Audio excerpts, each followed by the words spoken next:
Finally, na nagyud in town may voiceover as per request niya karon ang una na mo ipakita kung sa kanindot ning ilahang tela. Bitaw, may visit bitaw may sa kaning Chili's nga restaurant sa Ayala. This is a popular American restaurant which is a combination of Texas and Mexican nga food, and then ang among tuyo gyud diri isang kanig yung ilang all for me nga 380 to check if sulit ba yun siya. So, you can just pause the video dito sa All For Me if ganahan mo nga mutanaw gyud kung unsay details sa sud sa ilahang All For Me. So, it's a typical restaurant nga makita gyapon ninyo. The service is really superb. Ila sa nagtanaw sa mi sa ilahang menu. It took us like about 10-15 minutes before me naka-order. This is our first time nga ni-visit sa Chili's.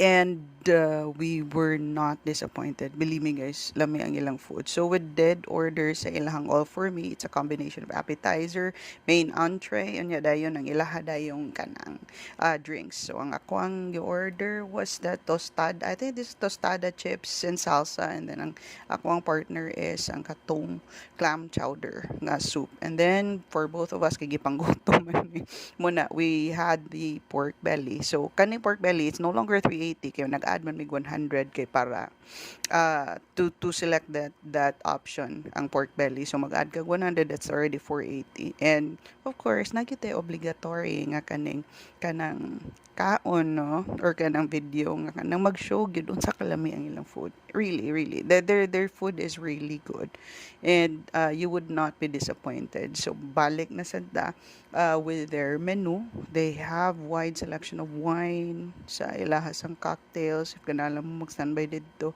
Lamay kay lang appetizer guys, but probably by the next time balik mi dito, no, I wanted to try their buffalo wings, and then ang kalisang ilahang skillet nga kaning queso, kay that recipe based on their menu has been with them for 25 years. Probably next time. And then ang ilasang salads, daka na bitaw magtanaw ka sa kanang table sa pikas unya dayon kanang giserve ang ilang lami kita naw ng ilang salad. Probably next time we would also venture into that. Karon pa ko realize nga daghan day kay silang selection of food, and based lang sa ilahang ka na pictures, no, na may uban nga nindot kay pagka-picture na din nigabot sa imong kuan kay tsaka kayo, but sa ilaha what you see is what you get. So kung unsay ipakita nila sa menu, sa tanawa lang gud na kana ilang mga pasta, ilang mga chicken. If ganahan mo sa mga prices, you can just pause the video. And then we also did order ilang dessert kaning molten chocolate nila. Kay mao sa gyud na usa ka rason nga nung nangadto mi didto kay na-intriga jud ko anila molten chocolate, kay usag gyud ko sa fan aning mga lava cake, warm, and then top sa ice cream. It's a different combination nga lami. So abi na ko siyang presentation nga makrak ra nimo ang iyahang kanang chocolate nga ganache, dili man di uy gahi man di siya. So tanawa bisan og gikutsilyo na nako siya, pero ang iyahang ice creams grabe kagahi siya, gikan bigid siya freezer, mura siya manghud lang gamay sa ice. Pero tanawa lang na, ha, imagine na nimo once you open that, wag gani ko ka-slice gani sa ice cream o kay gahi kay na. So, pero once you slice that, ang ilawom niya is nagyud siya mga melted nga chocolate, unya then gidrizzle pa gyud nila og caramel. Guys, it's really good.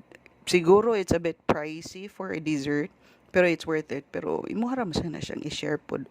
Ayo sad pagkadaw-daw in town, ikaw ray mo kaon ana. Tansilitis na to ana. Mo na siya. Pero kani obligatory na pod natong posing. So bitaw tanawa, di ba? Oo, see? Convince gyud na lami lagi gyud na. See.